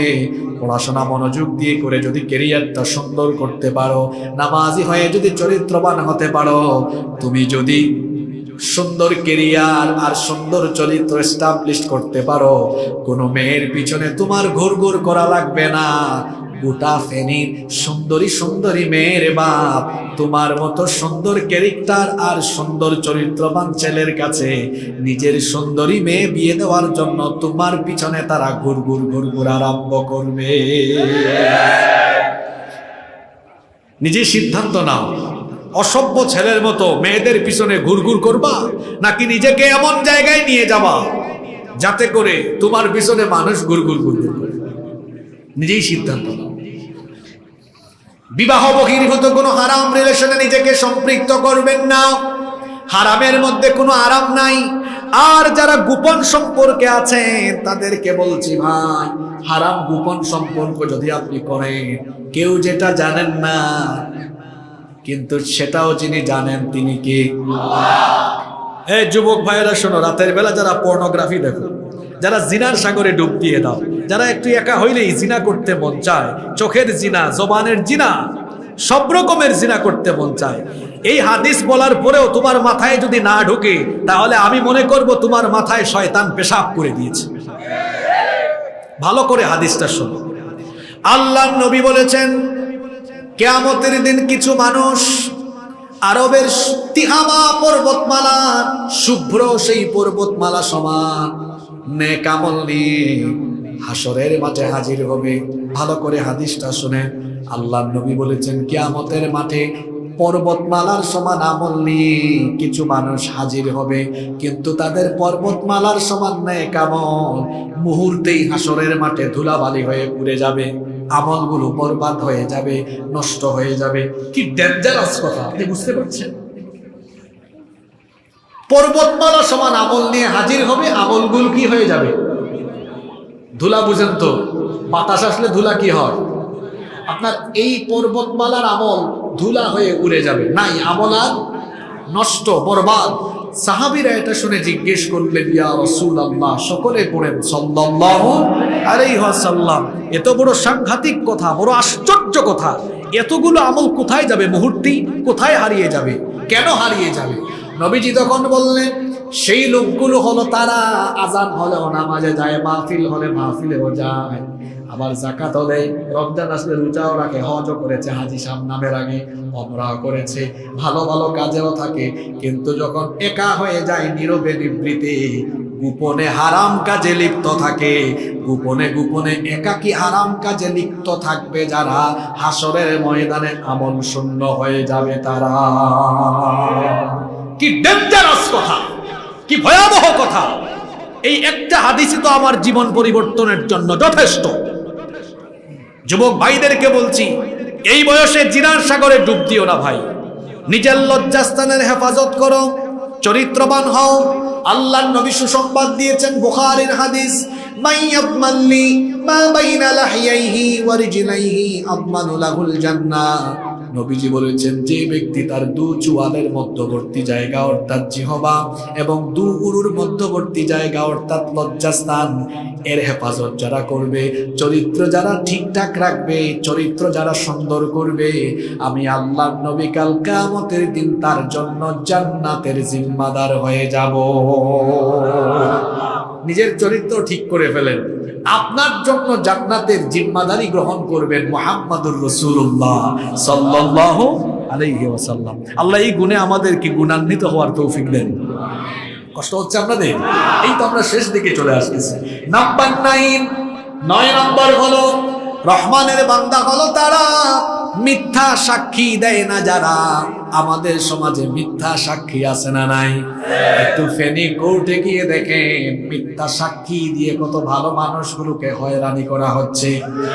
মিথ্যা সাক্ষী বাতিলকে প্রতিষ্ঠা করে, মিথ্যা সাক্ষী ভালো মানুষকে অনেক সময় মুসিবতে ফেলে দেয়। এজন্য আল্লাহ তাআলা বলছেন, রহমানের বান্দারা তারা কখনো মিথ্যা সাক্ষী দেয় না। ওয়াল্লাযীনা লা ইয়াশহাদুনাজ যুর, রহমানের বান্দা হলো তারা মিথ্যা সাক্ষী দেয় না যারা।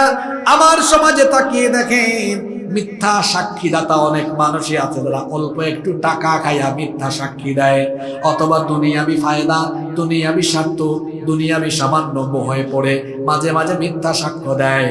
আর মিথ্যা সাক্ষী দিতে দিতে দিতে দিতে বর্তমান সমাজের মুমিন নামধারী টাটকা মুনাফিকেরা এত নিচে নেমে গিয়েছে, বড় বড় আলেম, বড় বড় দাঈ ইলাল্লাহ, কোরআনের খাদেমদের বিরুদ্ধেও অনেক মানুষ জঘন্য মিথ্যা সাক্ষ্য দিয়েছে।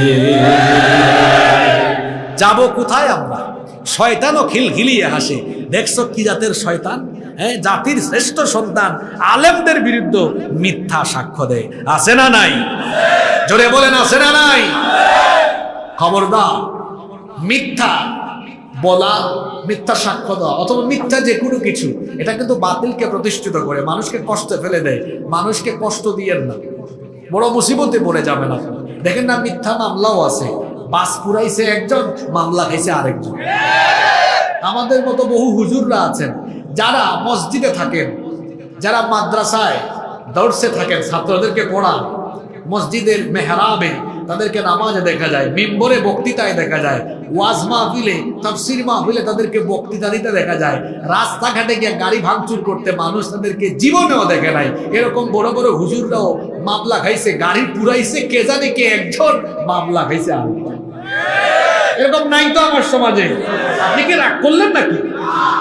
অপরাধ করেছে একজন, ধর্ষণ করেছে একজন, ফেসে গেছে আরেকজন, অপরাধ করে একজন, সাজা পাইছে আরেকজন। মাঝখান দিয়া মিথ্যা তথ্য দিয়ে, মিথ্যা সাক্ষ্য দিয়ে বাতিলকে প্রতিষ্ঠা করে, জালিমের মসনদকে মজবুত করে, অন্যদিকে নিরপরাধ মানুষগুলোকে মজলুম বানিয়ে শেষ করে ফেলা হয়েছে। খবরদার, মিথ্যা সাক্ষ্য বা মিথ্যার ধারে কাছেও থাকবেন না। এটা রহমানের বান্দাদের, আল্লাহর বান্দাদের কোনো বৈশিষ্ট্য নয়। আহারে, আমাদের তো মিথ্যা বলার স্বভাব অনেক বেশি আছে। হ্যাঁ, আছে সে ফুলগাজী, ফোন আসছে, কয় আমি আছি সোনাগাজী। আছে না নাই? আছে দাগন ভুইয়ায়, হ্যাঁ, আছে সে দাগন ভুইয়া, বলে আমি বাড়িয়ারহাট, পাঁচগাছিয়া, অন্য কোনো জায়গা আছে। এই যে মিথ্যা বলার স্বভাব আমাদের মধ্যে আছে না নাই? আল্লাহু আকবার। মিথ্যা বলা এটা তো কোনো মুমিন ব্যক্তির স্বভাব হতে পারে না। আমরা মিথ্যা বলবো না, মিথ্যা সাক্ষ্যও দিব না। আল্লাহ আমাদেরকে তৌফিক দেন, আল্লাহ আমাদেরকে সত্যবাদী বানিয়ে দেন। নাম্বার 10 নম্বর হলো এই যে এই গুণটা, রাগ করবেন না, আমি একটু সোজা সাপটা কথা বলি তো। এই গুণেও তো আমরা আজকের মাহফিলে অনেকে গুণান্বিত হতে পারে নাই। এই যে আমার আলোচনা রেকর্ড হয়েছে, আপনারা শুনবেন, প্রথম মিনিট থেকে এখন পর্যন্ত আমি একটা অনর্থক কথা বলি নাই, কারণ এত লক্ষ লক্ষ টাকা খরচ করে মাহফিলের আয়োজন হয়েছে ফালতু কথা বলার জন্য? তা আপনি এখানে এসেছেন, আপনি তো মুমিন ব্যক্তি, পার্সোনালিটি থাকবে আপনার, ব্যক্তিত্ববান হবেন, আপনি কোনো অনর্থক কথা জবান দিয়ে বের করবেন না, এটা রহমানের বান্দাদের বৈশিষ্ট্য নয়।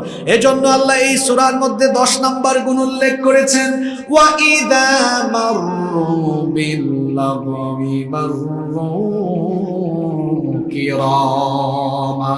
রহমানের বান্দা হলো তারা অনর্থক কথা বা কাজ কারবারকে উপেক্ষা করে চলে যারা।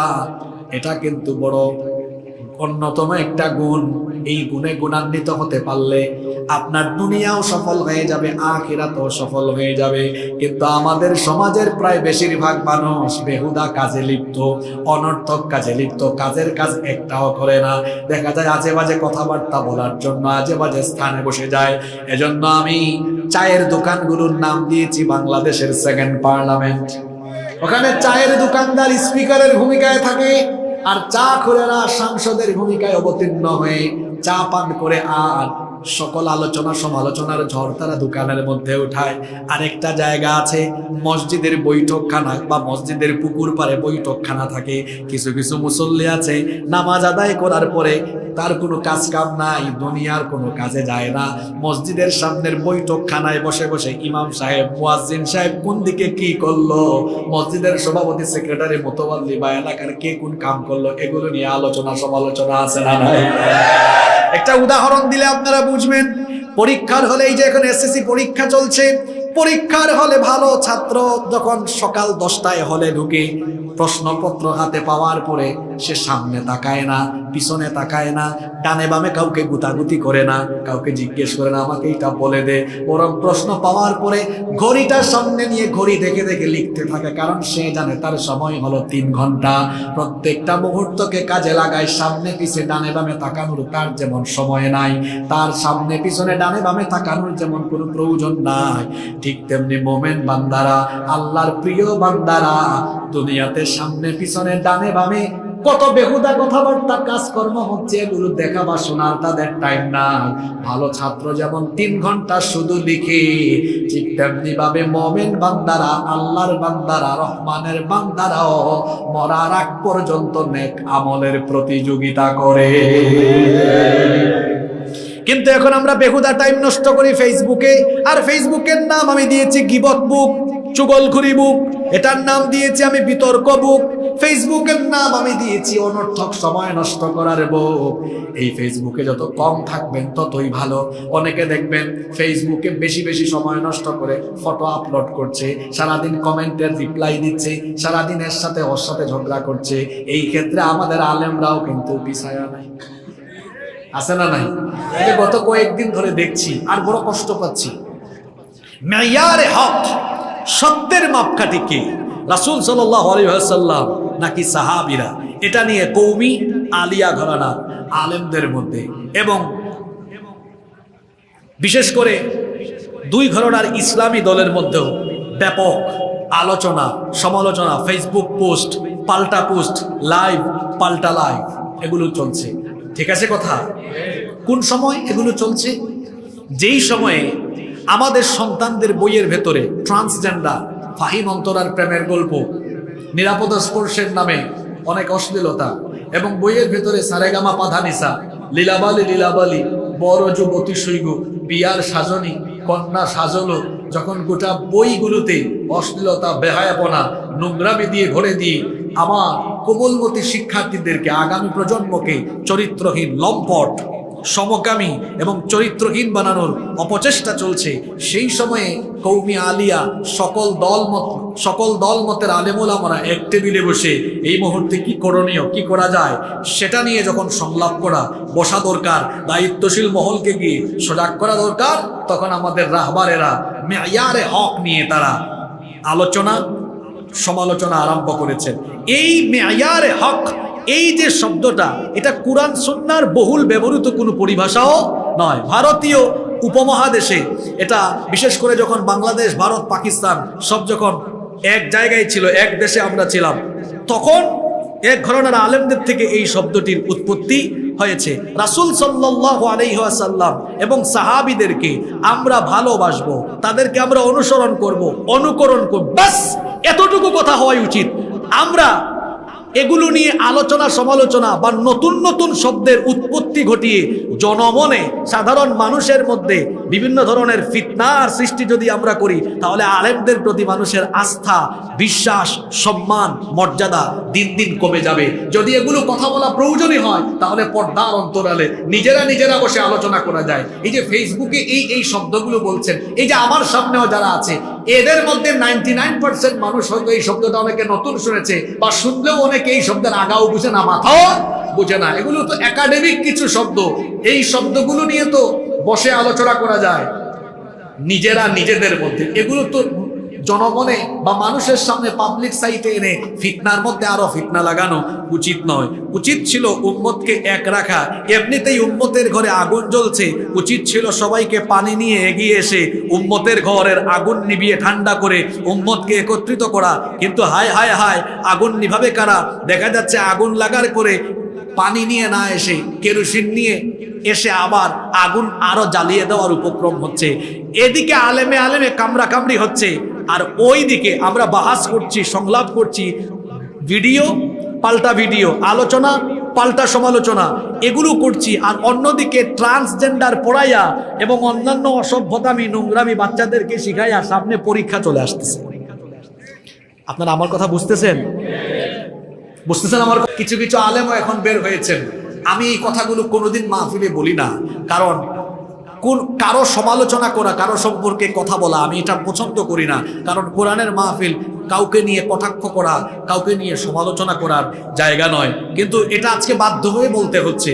কিছু কিছু ভাইরা দেখা যাচ্ছে সারাদিন ফেসবুকে থাকে, তারপরে ফেসবুকে কি সারাদিন দেখলো সেই গুরুত্বপূর্ণ ভাইরাল ইস্যুগুলো নিয়ে তার মাহফিলে 50 মিনিট বা 1 ঘন্টা এগুলো নিয়ে আলোচনা করলো। নিজে সবসময় আলোচনায় থাকতে চায়, অথবা এই আলেম কি করলো, ওই আলেম কি করলো, এই আলেম কি করলো, ওই আলেম কি হলো। আমার ভাই, মুমিন তো মুমিনের আয়না। আয়নার সামনে দাঁড়ালে যেমন, আমি আয়নার সামনে দাঁড়ালাম, আমার চেহারার মধ্যে কোনো খুঁত আছে কিনা, আমার শরীর ঠিক আছে কিনা, আমার কাপড় চোপড় ঠিক আছে কিনা, আয়না কি সেটা বলে দিবে না? এক মুমিন আরেক মুমিনের আয়না। আমার কোনো ভাই ভুল করতে পারে, তার মধ্যে কোনো ভুল থাকতে পারে। এখনকার দিনে যোগাযোগ সহজ না কঠিন? জোরে বলেন। প্রত্যেকের ফেসবুক অ্যাকাউন্ট আছে, আমি তাকে ইনবক্সে নক করতে পারি, অথবা বিশেষ করে যারা অত্যন্ত সুপরিচিত তাদের নাম্বার পাওয়া তো ব্যাপারই না। যোগাযোগ করা আজকাল কত ইজি। আপনি তার সাথে ব্যক্তিগত যোগাযোগ করে ইসলাহ করতে পারেন, সংশোধন করতে পারেন, নিজেরা বসে নিজেদের সমস্যা সমাধান করতে পারেন। শুধুমাত্র নিজে ভাইরাল থাকার জন্য অথবা নিজে আলোচনায় থাকার জন্য এই ধরনের পন্থা অবলম্বন করা, এটা কোনো ভালো ভদ্র আলেমের বৈশিষ্ট্য হতে পারে না। এগুলো বন্ধ করুন। কারণ আমরা চাই এদেশের কৌমি আলিয়া সকল দল মতের আলেম ওলামারা এক টেবিলে থাকুক। এমনিতেই আমরা এই দলাদলি করে অনেক বড় ক্ষতি করে ফেলেছি। আমরা ঐক্যবদ্ধ হওয়ার চেষ্টায় আছি, আমরা এক থাকতে চাই। আমাদের মধ্যে মাসআলাগত ভিন্নতা থাকতে পারে, কিন্তু আমরা তো মৌলিক ক্ষেত্রে সবাই এক এবং অভিন্ন। আমরা তো সবাই এক আল্লাহর উপর ঈমান এনেছি, আমাদের নবী মুহাম্মদুর রাসূলুল্লাহ সাল্লাল্লাহু আলাইহি ওয়াসাল্লামের উপর ঈমান এনেছি। আমাদের মৌলিক কোনো বিষয় নিয়ে আমাদের মাঝে ইখতিলাফ নাই। কোনো ঘরানার আলেম কি বলেছে যে ফজরের নামাজ 4 রাকাত, আর আরেক ঘরানার আলেমরা বলেছে না, আমাদের কাছে মনে হয় 8 রাকাত। কথা বলেন। মৌলিক কোনো বিষয় নিয়ে আমাদের মধ্যে পার্থক্য, আমাদের মধ্যে কোনো ইখতিলাফ নাই।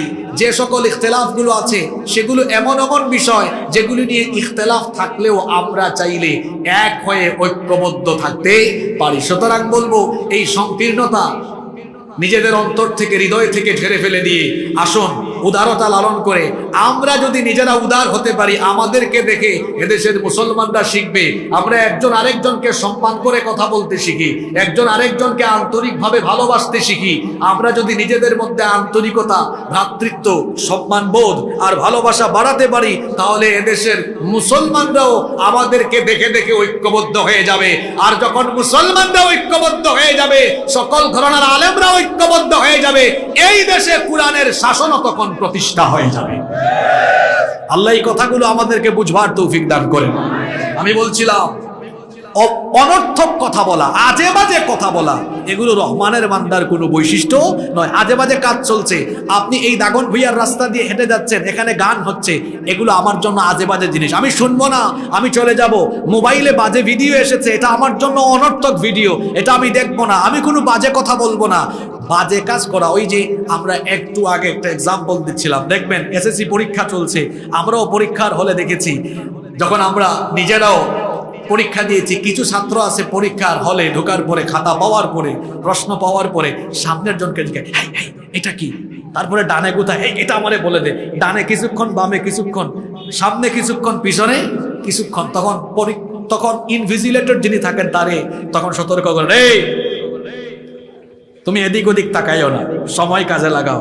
ইনভিজিলেটর যেমন ওই পরীক্ষার্থীকে সতর্ক করেন, আল্লাহ যেন আমাদেরকে এই দুনিয়ার পরীক্ষা গৃহে আমাদের মতো ইমানদারকে সতর্ক করে বলছেন, বান্দা তুমি অনর্থক কথা বা কাজে মনোযোগী হয়ো না, তোমার স্বভাব হবে এমন, ওয়াইদা মাররু বিল্লাহি মাররু কিরামা, অনর্থক কথা বা কাজ চলছে এমন জায়গা দিয়ে গেলে তুমি সম্মানের সাথে বিচরণ করবা, চলে যাবা, ব্যক্তিত্ববান ইমানদারের মতো সেগুলোকে উপেক্ষা করে চলবা। সুবহানাল্লাহ বলেন।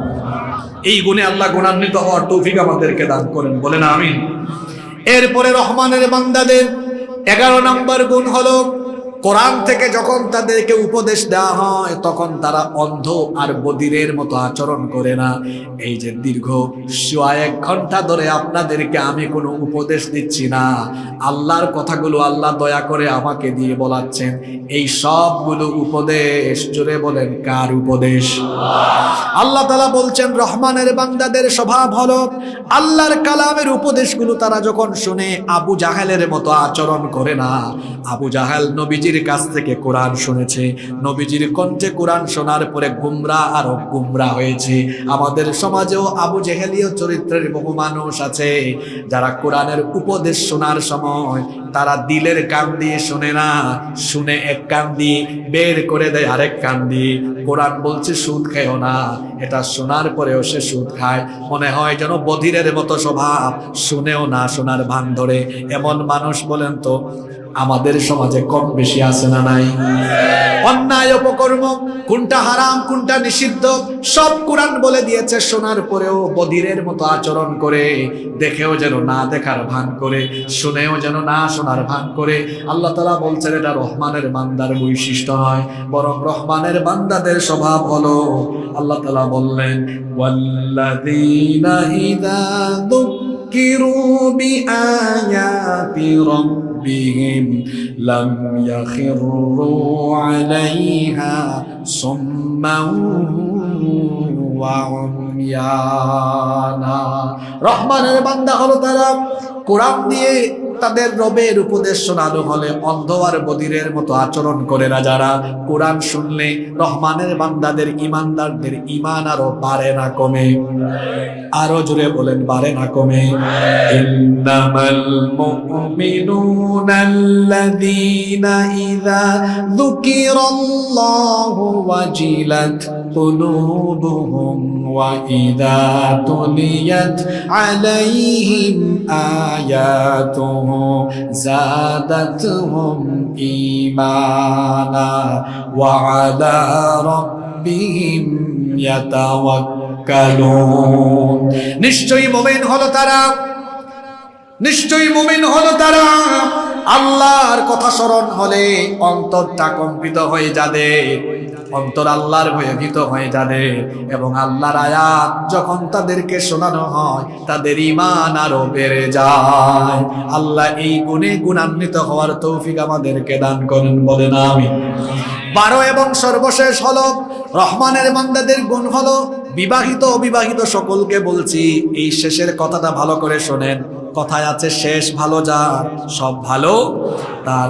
রহমানের বান্দারা তাদের আহাল, তাদের পরিবার, স্ত্রী সন্তানদেরকে তারা চক্ষু শীতলকারী দেখতে চায়, পরহেজগার মুত্তাকি দেখতে চায়। এজন্য তারা তাদের স্ত্রী সন্তানদের জন্য আল্লাহর কাছে দোয়া করে। তারা বলে ওয়াল্লাযীনা ইয়াকুলুনা রাব্বানা হাব লানা মিন আজওয়াজিনা ওয়া যুররিয়াতিনা কুররাতা আ'য়ুনিন ওয়াজআলনা লিল মুত্তাকিনা ইমামা। রহমানের বান্দা হলো তারা দোয়ার সময় যারা বলে, হে আল্লাহ আমাদের স্ত্রী আর সন্তানদেরকে চক্ষু শীতলকারী বানাও, এই দোয়াটি করে যারা রহমানের বান্দা হলো তারা। নেককার স্ত্রী, দিনদার স্ত্রী আমরা সবাই চাই কি চাই না? যারা বিবাহ করেন নাই, অবিবাহিতরা সকল দোয়া মিস করলেও এই দোয়া মিস করবেন না। বিয়ের আগে আপনার হবু বউয়ের জন্য কি দোয়া করবেন? আল্লাহ দোয়া শিখালেন, বান্দা তুমি আমার কাছে চক্ষু শীতলকারী স্ত্রী চাও।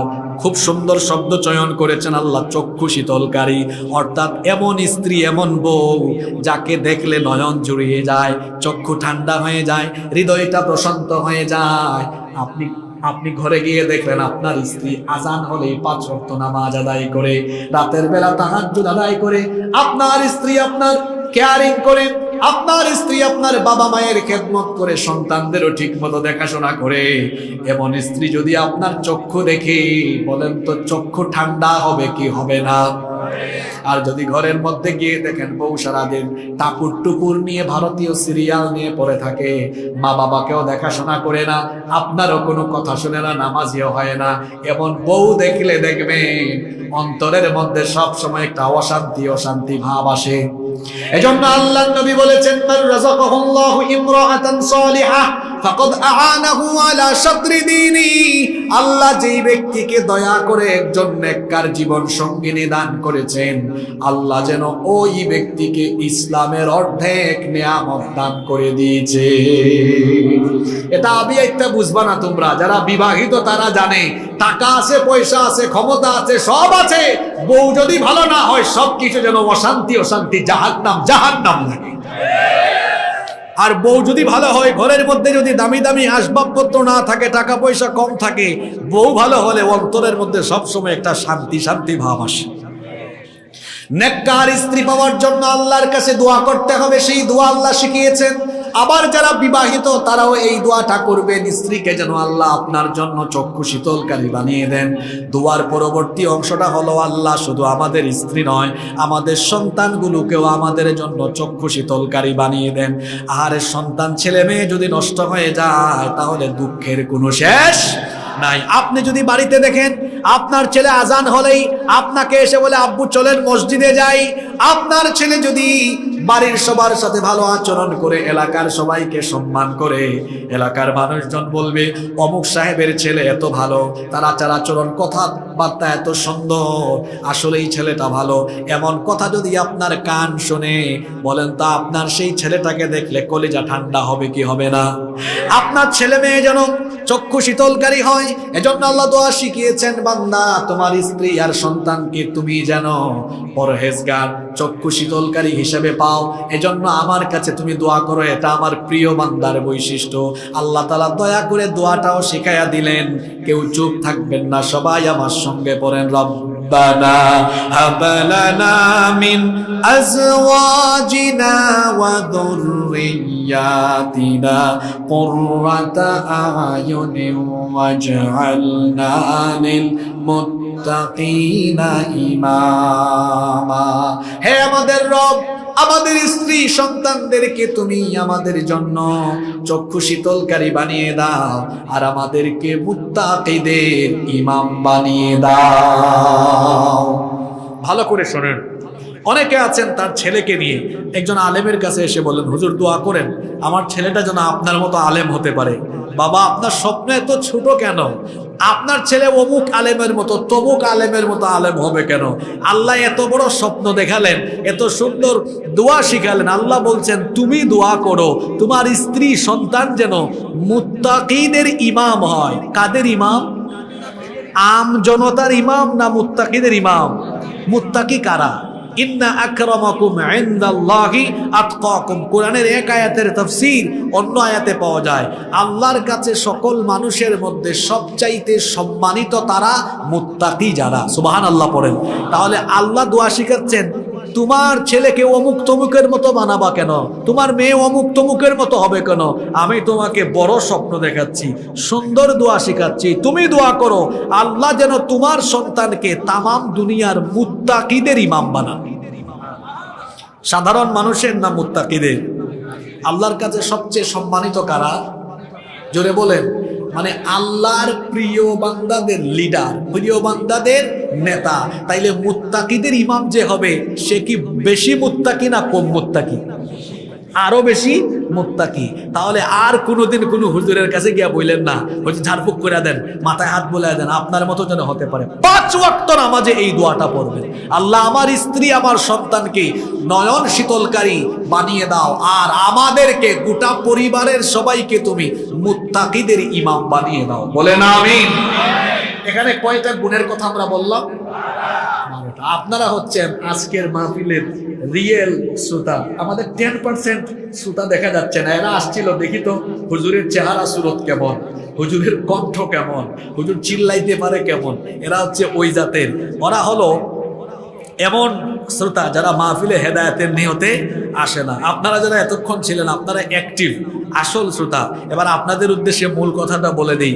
এই যে 12টি গুণ আল্লাহ এক এক করে বর্ণনা করলেন, এই গুণগুলো যদি আমরা অর্জন করি আমাদের ফায়দা কি হবে, আমাদের বেনিফিট কি হবে, এবার সেই বেনিফিটের কথা আল্লাহ শোনাচ্ছেন। আল্লাহ তাআলা বলছেন এই গুণগুলোতে তোমরা যদি গুণান্বিত হতে পারো, উলাইকা ইউজজাউনাল গুরফাতা বিমা সাবারু ওয়া ইউলাক্কাউনা ফিহা তাহিয়াতান ওয়া সালামা খালিদিনা ফিহা হাসুনাত মুস্তাকাররান ওয়া মুকামা। এই গুণগুলোতে গুণান্বিত হবে যারা, চিরস্থায়ী জান্নাতের সুউচ্চ প্রাসাদের সুসংবাদ পাবে তারা। এই গুণগুলো অর্জন করলে জান্নাতের সুউচ্চ প্রাসাদে আমাদেরকে যিনি আবাসস্থল ঠিক করে দিবেন, গলার আওয়াজ বড় করে সবাই বলেন তো তিনি কে? রহমানের বান্দাদের কয়টা গুণ এই সূরার শেষে বলা হয়েছে?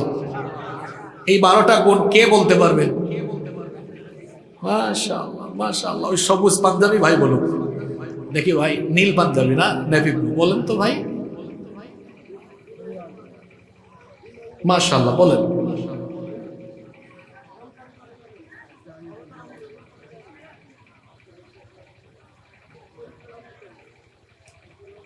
না আপনার উল্টা পাল্টা হয়ে গেছে, আপনি একটারে বানাইছেন 2 পয়েন্ট। আপনি বলেন তো ভাই। ওয়ালাইকুম আসসালাম।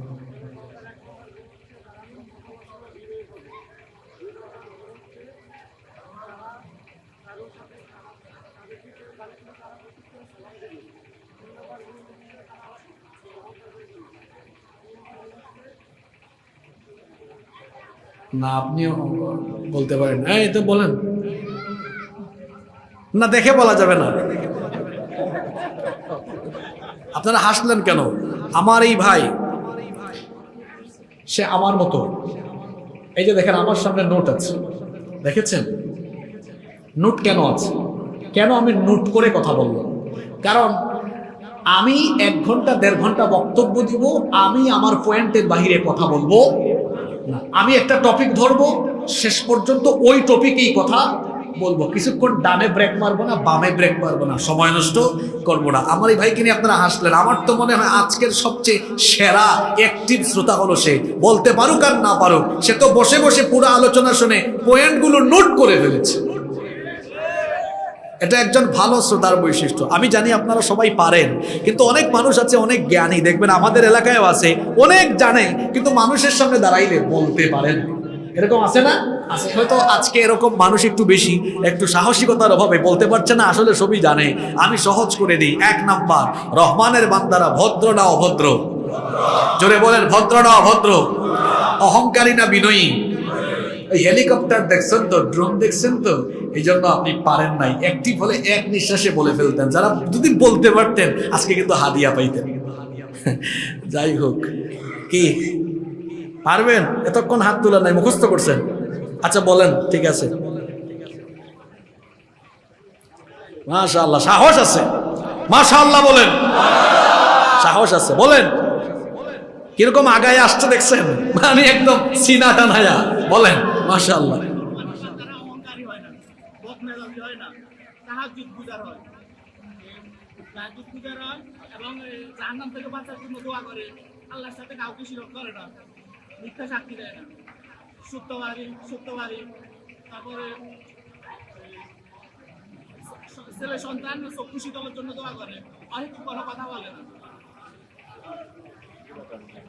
আমার ভাই বলে ফেলছে, মাঝখানে ওই যে ভয়ের কারণে এতগুলা মানুষ সামনে, তো মাঝখানে একটা ফালাই আসছে, কি এরা কৃপণ হয় না, দানশীল হয়।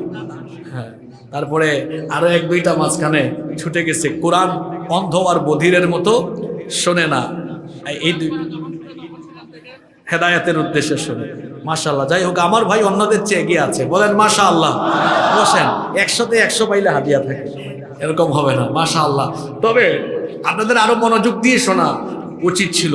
আমি এটা আজকের মাহফিলে না, আমি সকল মাহফিলে আলোচনার শেষে মানুষকে প্রশ্ন করে বুঝি, কি বুঝছেন বলেন, সামারি বলেন, পুরো আলোচনার সামারিটা কি। যাই হোক, চলেন আমরা সামারিটা 1 মিনিটে জেনে নেই।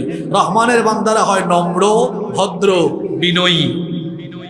2 নাম্বার, রহমানের বান্দারা উগ্র হয় না, বদমেজাজি হয় না, বরং তারা হয় সহনশীল। রহমানের বান্দারা কি হয়? সহনশীল। 3 নাম্বার, রহমানের বান্দারা রাতের বেলা তামাশা করে না, সাজদা দেয় কাকে? 4 নাম্বার, রহমানের বান্দারা ইবাদত গুজারি হয়ে অহংকার হয়ে যায় না, আল্লাহর আযাব থেকে বাঁচার জন্য আল্লাহর কাছে কি করে? দোয়া করে। 5 নাম্বার, রহমানের বান্দারা কৃপণও হয় না, অপব্যয়কারীও হয় না, তারা কি হয়? দানশীল। জোরে বলেন, দান করছেন তো সবাই?